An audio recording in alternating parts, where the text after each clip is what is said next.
2차 전도 여정 중에 이제 바울의 바울이 아덴까지 가게 된 그런 말씀들이 기록되어 있는데요. 마게도냐인의 환상을 보고 드로아에서 배를 타고 마게도냐로 건너갔고요. 그리고 빌립보에서 이제 루디아 또는 간수를 만나게 되면서 그래서 이제 빌립보 교회가 세워졌을 것으로 여겨지고요. 빌립보에서 이제 그 사건으로 인해서 그 상관들이라고 하는 사람들이 쫓아내는 바람에 이제 그가 데살로니가로 가게 됐잖아요. 빌립보에서 데살로니가도 한 150km 정도 되는 거리인데 직선거리로 그러니까 뭐 더 많은 이제 과정을 거쳐서 데살로니가에 이르렀고 거기서 세 안식일, 그러니까 적어도 이제 세 안식일입니다. 아마 조금 더 있었겠죠. 그러다가 거기서도 유대인들은 시기하여, 그 시기의 내용이 뭐냐면 어떤 사람고 경건한 헬라인의 큰 무리와 적지 않은 귀부인도 권함을 받고 바울과 실라를 따르다. 그러니까 바울과 실라가 전하는 말을 이 데살로니가에 있는 경건한 헬라인의 큰 무리와 적지 않은 귀부인들이 받아들이는 걸 보고 유대인들이 시기가 났다는 거예요. 그 전까지 세 안식일 동안에는 뭐 그냥 좀 색다른 말을 하는구나라고 그렇게 여겼던 것 같아요.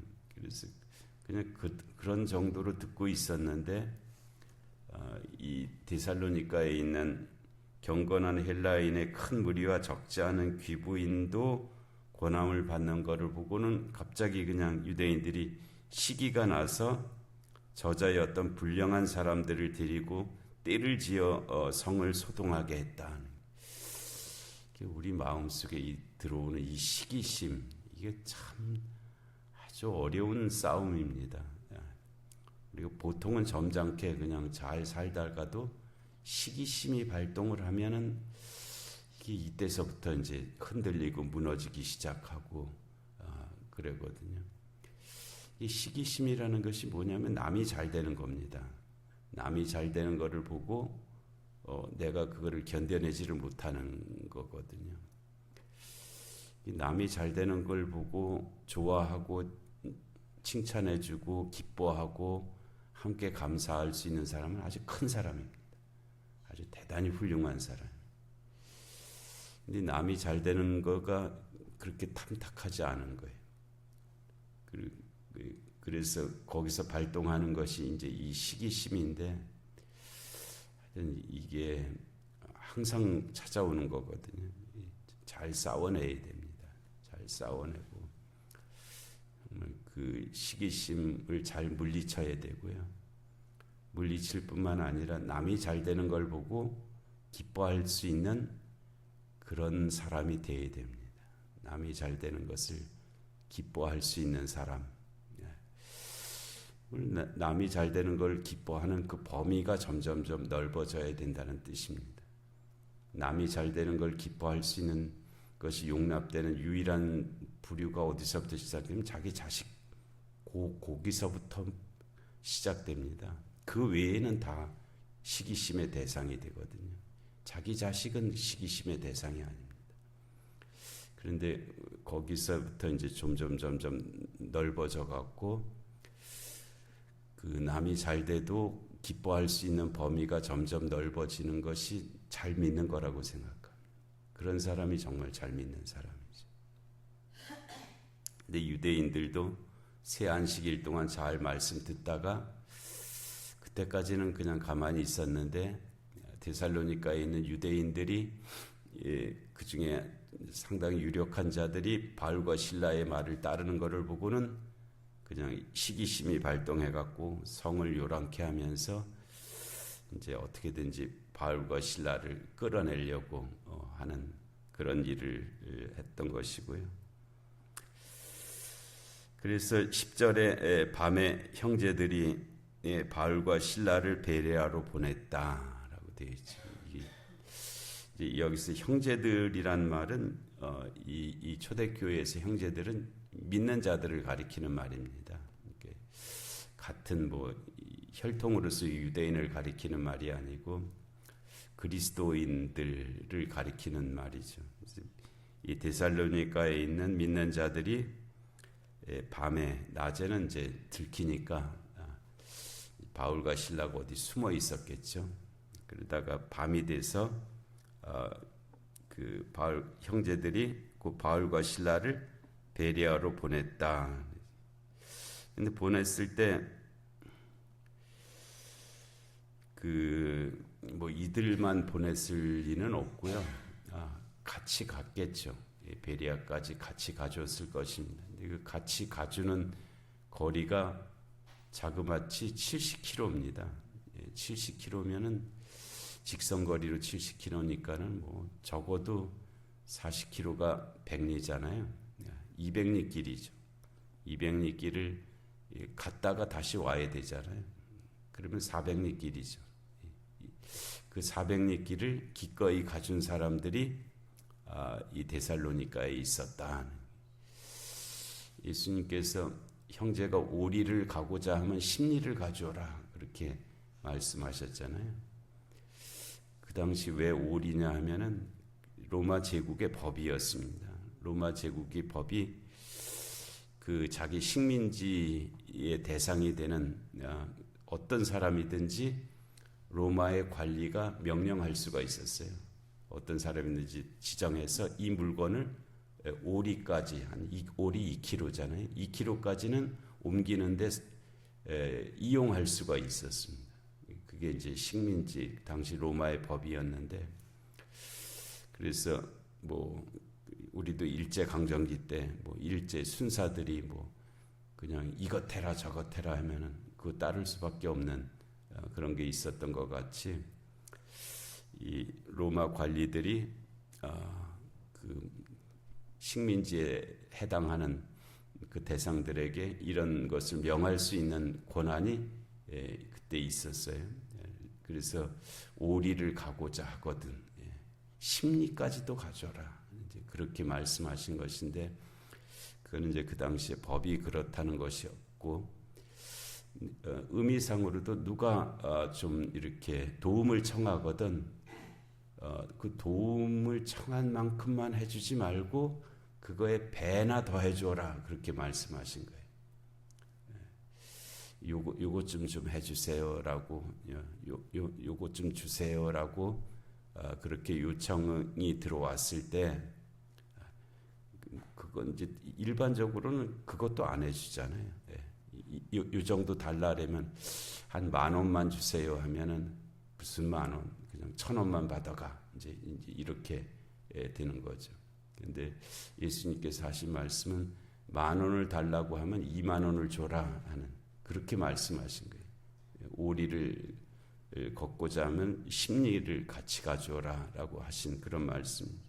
예수님께서 직접 하신 말씀이에요. 근데 이 데살로니가에 있는 그 믿는 자들, 형제들이라고 일컬음을 받는 자들이 이미 거기에 데살로니가에 있었고요. 그분들이 이 바울과 신라와 함께 400리 길을 같이 가준 거죠. 이건 굉장히 어려운 일이잖아요. 지금 이 사람들이 유대인들이 주변인들이었어요. 그러니까 넉넉한 사람들이 아니고 그렇게 좀 어렵게 살아가는 그런 형편의 사람들인데 400리 길을 이렇게 같이 가준다는 건 자기 일을 못하는 거잖아요. 자기 일을 못하고 그런 상태에서 가는 길이기 때문에 밤에 형제들이 하는 이 말씀이 정말 어려운 말씀입니다. 그러니까 우리가 그 어떤 상황 속에서 항상 자기를 갖다 놓아보면 이 말이 얼마나 어려운 말인지 알 수가 있습니다. 나 같으면 이 상황에서 어떻게 했을까? 나 같으면 이 상황에서 어떻게 했을까? 거기에서 이제 그 가치가 거기서 발견이 되죠. 이게 어떤 일이구나 하는 것을 더 분명히 알 수가 있습니다. 그래서 밤에 형제들이 곧 바울과 실라를 베레아로 보내니 그들이 이르러 유대인의 회당에 들어가니라. 그래서 베레아도 유대인의 회당이 있었고요. 베레아에 있는 사람들은 데살로니가에 있는 사람들보다 더 너그러워서, 이게 이제 개역 개정에서는 더 신사적이어서 이렇게 아주 좀 이례적인 표현으로 나왔었는데 개역 성경에서 그렇게 나왔죠. 근데 이 개역 개정으로 번역하면서 신사적이란 말이 좀 어감이 좀 이상하잖아요. 그래서 더 너그러워서라는 말로 이제 바꿔서 했는데 뜻은 그런 말입니다. 더 너그러워서 이게 참 너그럽다는 말 아주 좋은 말이잖아요. 까탈스럽지 않고 인색하지 않고 이 너그럽다는 것은 상대방의 입장에서의 의미를 가지고 있죠. 내 입장에서가 아니고 상대방의 입장에서, 그런 말이 너그럽다 하는 말입니다. 내 입장으로 하면 까다롭죠. 되는 거 안 되는 거가 내 입장에서 결정이 되는 거잖아요. 근데 너그럽다는 것은 되고 안 되는 것이 상대방의 입장에서 결정되는 게 너그러운 겁니다. 그래서 이 베레아 사람들의 특징이 더 너그러운 사람들이었다 하는 그런 말씀을 하시고 있고요. 그리고 간절한 마음으로 말씀을 받는 사람들이었다. 간절한 마음으로 말씀을 받는, 그냥 알아도 그만, 몰라도 그만, 들어도 그만, 못 들어도 그만, 그런 것이 아니고 어떻게든지 한 말씀이라도 더 들으려고, 또 한 말씀이라도 더 마음 깊이 담으려고 하는 것이 이제 간절한 마음이죠. 나는 지금 알 만큼 한다, 더 이상 알 필요가 없다, 그렇게 하는 태도가 아니고요. 한 말씀이라도 더 들으려고, 마음 깊이 담으려고 하는 그런 마음이 간절함이죠. 그래서 더 너그럽고 뿐더러 간절한 마음으로 말씀을 받고, 이것이 그러한가 하여 날마다 성경을 상고하는 이들이었다. 그러니까 우리가 하나님의 말씀을 이제 주로 예배 때 잠깐 듣고 요 시간 지나면 그냥 다 생각도 안 하고 살잖아요. 그냥 잊어먹고 살았다가 또 다음 예배 시간에 그때 이제 잠깐 듣고 있다가, 근데 이 베레아 사람들은 너그러운 사람들이었고 간절함이 있는 사람들이었고, 또 이 하나님의 말씀을 상고하는 사람들이, 상고는 뭐냐면 하루 종일 하여튼 그 시간 동안에 계속 그 말씀을 되뇌이는 그런 사람들이었다는, 아침서부터 저녁까지 하나님의 말씀이 머릿속에서 떠나지 않고 그 말씀을 기억하면서 살아가는 사람들이었다라고 그렇게 말씀하시고 있는 거죠. 우리가 지난주에 무슨 말씀이었는지 그냥 까맣게 잊게 되는 경우가 더 많죠. 근데 한 주간 내내 지난주에 주신 말씀이 뭐였다 하는 것을 기억하면서 한 주간을 사는 그런 것이 이제 상고하는 것에 해당하는 그런 의미이죠. 그래서 하나님의 말씀이 떠나지 아니하고 늘 생각 속에, 기억 속에, 마음 속에 남아 있는 그런 삶을 사는 사람들, 그것이 이제 베레아 사람들이었다 하는 거예요. 그 중에 믿는 사람이 많고 또 헬라의 귀부인과 남자가 적지 아니하나, 그런데 데살로니가에 있는 유대인들은 바울이 하나님의 말씀을 베레아에서도 전하는 줄을 알고 거기도 가서 무리를 움직여 소동하게 하거늘. 참 유대인의 열심도 참 특심합니다. 그들이 그 1차 전도 여정 때도 비시디아 안디옥에서 바울이 복음을 전하다가 거기서 쫓겨났잖아요. 이고니온으로 도망갔는데 그 이고니온 다음에 거기서도 쫓겨나서 이제 루스드라로 갔잖아요. 그런데 이 비시디아 안디옥 이고니온 사람들이 루스드라까지 쫓아와 갖고 바울에게 돌을 던졌잖아요. 또 엄청나게 먼 거리인데 이게 정말 이렇게 했을까 싶을 정도로 먼 거리거든요. 근데 거기까지 와서 이 루스드라까지 와갖고 바울에게 돌을 던졌던 일이 1차 전도 여정에 있었는데 지금 2차 전도 여정 여기서는 데살로니가 사람들이 이 베레아까지 와갖고 또 그와 같은 역할을 하고 있는 그런 모습이죠. 데살로니가에 있는 유대인들은 바울이 하나님의 말씀을 베레아에서도 전하는 줄을 알고 거기도 가서 무리를 움직여 소동하게 하거늘 그런 일이 반복되고 있습니다. 하여튼 이 선을 행하는 사람들은 이렇게 열심을 못 내거든요. 한번 하고는 또 지치기도 하고 그러는데 악을 행하는 사람들은 지치지를 않습니다. 아주 엄청난 열심을 내는 것이 악을 행하는 사람들의 특징이죠. 지치지도 않고 아주 계속합니다. 못된 일을 하는 데는 굉장히 열심을 내요. 아주 열심을 모이기도 잘하고요.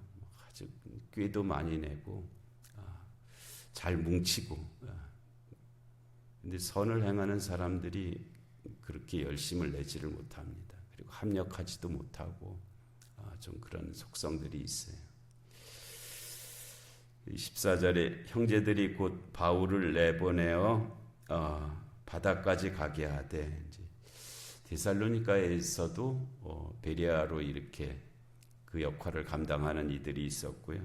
피신시키는 역할을 감당하는 이들이 있었고 이 베레아에서도 이제 데살로니가 사람들이 와서 그렇게 하니까 위험하잖아요. 또 언제 돌을 던질지 모르고 그러니까는 바다는 이 배를 타는 그 바다입니다. 그 바다까지 가게 해서 베레아가 내륙이거든요. 바다까지 해안까지 내보내서 거기서 실라와 디모데는 아직 거기 베레아에 그냥 머물렀고 아마 뭐 배편이 여의치 않았던 것 같아요.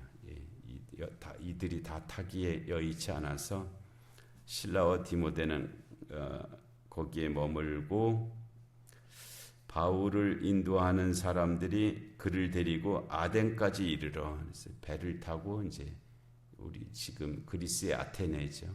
아테네까지 가서 이 베레아에서 아테네까지가 내륙으로도 갈 수 있거든요. 그 내륙으로 직선거리로 300km입니다. 그러니까 거의 뭐 천리길인데요.